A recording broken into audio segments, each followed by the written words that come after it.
Banh mi is the ultimate fusion sandwich. It's the French influence, so the baguette, with Vietnamese flavours of pickled carrots, daikon, chili, and lots of spring onions and coriander. The other French influence would be the pate.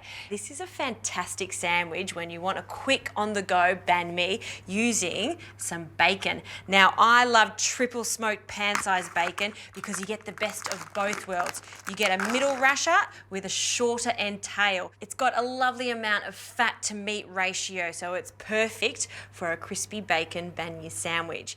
Now, this is a char grill pan, and I like to use this because it's going to emphasize the smokiness of the bacon. So we'll place a few rashers into the pan. Now I'll turn the heat on. I like to start with a cold pan and bring the heat up so we get really crispy bacon and it renders slowly. Now for the pickled vegetables, this is even portions of vinegar and caster sugar that I've boiled together and cooled down, and all I need to do is just submerge the carrot and the daikon, which is a radish.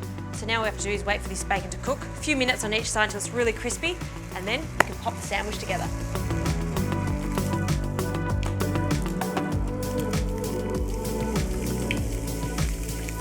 This bacon's pretty crispy, so now let's start filling these mini baguettes. In fact, did you know that the word banh mi means bread roll in Vietnamese? So that's where it gets its name from. So I'm putting lashings of mayonnaise on the base and some pate. And again, I'm adding quite a lot of it. And then our pickles, carrot on the mayonnaise, along with the daikon. Just drain off excess pickling liquid.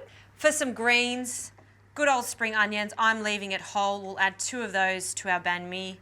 And a generous amount of coriander, a little bit of chili. Look at these colours. And then the best part of this, crispy bacon, fried straight out of the pan, and then just squish that bacon in there.